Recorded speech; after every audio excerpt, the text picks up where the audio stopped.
Bonjour et bienvenue dans votre journal. À la une cette semaine, le mouvement Bloquons tout du 10 septembre a réuni 874 manifestants selon la police et 14 millions selon la CGT.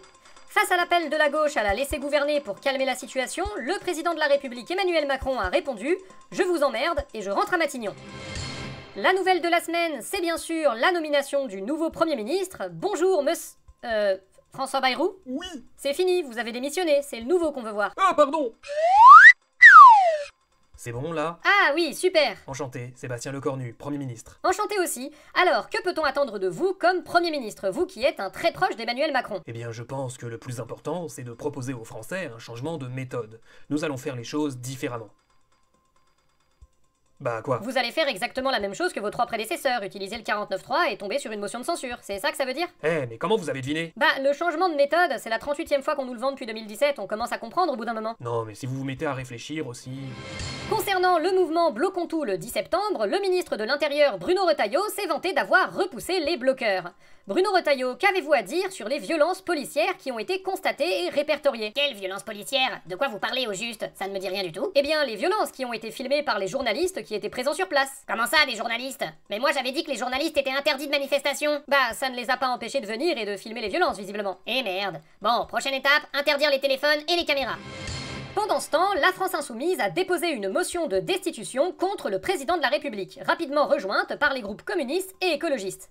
Mathilde Panot, quelles sont les chances pour cette motion d'aboutir? Elle sera débattue et les parlementaires devront prendre leurs responsabilités. Non mais c'est pas ce que j'ai demandé. Est-ce que ça a une chance d'aboutir? Eh bien, nous croyons que le départ du président est inévitable et c'est pourquoi... J'ai demandé, est-ce que ça a une chance d'aboutir? Oui ou non? Tout est une question de point de vue car nous estimons qu'Emmanuel Macron n'a plus de légitimité démocratique et... Réseaux sociaux, le président de la commission parlementaire sur le réseau TikTok a rendu ses conclusions. Arthur Delaporte, quelles sont vos préconisations? Les réseaux sociaux comme TikTok mettent en danger la santé mentale de leurs utilisateurs. C'est pourquoi je propose leur interdiction aux moins de 15 ans. Oui, alors, considération de respect de la vie privée et de faisabilité technique d'une telle mesure mise à part, pourquoi ne pas interdire aux adultes aussi tant que vous y êtes? C'est pas moins addictif une fois qu'on a 15 ans et un jour. Bah, c'est-à-dire que... En fait, plus précisément, est-ce qu'il ne faudrait pas plutôt réguler les mécanismes addictifs des réseaux sociaux en promouvant des alternatives européennes plus respectueuses et saines?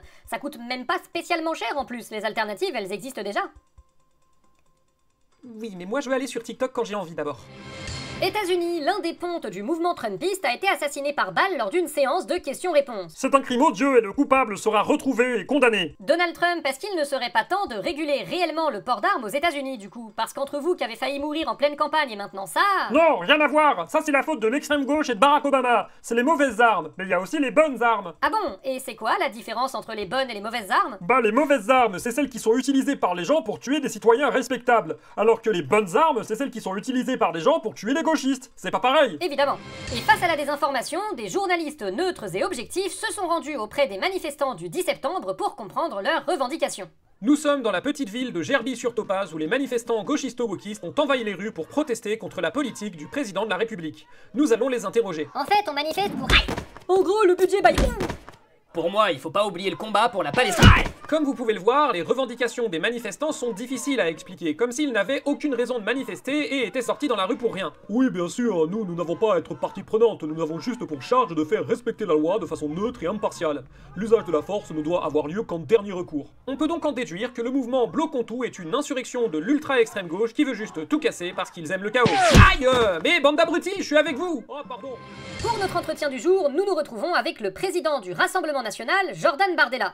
Jordan Bardella, bonjour. Bonjour. Jordan Bardella, votre parti appelait jusque-là à la dissolution de l'Assemblée nationale, mais avec la nomination de Sébastien Lecornu au poste de Premier ministre, vous avez rangé cette revendication au placard. Pourquoi? Parce que nous sommes un parti d'opposition responsable, contrairement à l'extrême gauche mélenchonisée, bien sûr. Mais je comprends pas, qu'est-ce que ça change? Le gouvernement va rester exactement le même, à quelques postes près, il s'appuiera sur la même majorité et proposera probablement l'exact même budget, alors qu'est-ce qui fait que vous ne censurez pas immédiatement? Eh bien, En fait, c'est... Parce que nous sommes un parti d'opposition responsable, contrairement à... Est-ce que ça aurait un lien avec le fait que vous avez voté 90% des textes présentés par le gouvernement Bayrou ces derniers mois? Non, En fait, vous n'êtes pas vraiment un parti d'opposition. Vous soutenez le gouvernement sans participation et vous censurez uniquement pour donner l'impression que vous êtes dans l'opposition, mais sans réellement réclamer un changement de politique, vu que vous êtes d'accord avec Lecornu sur à peu près tout. C'est même pas vrai d'abord. Une rhétorique qui saura convaincre votre électorat, on n'en doute pas. Nous vous souhaitons une fin de journée. À bientôt.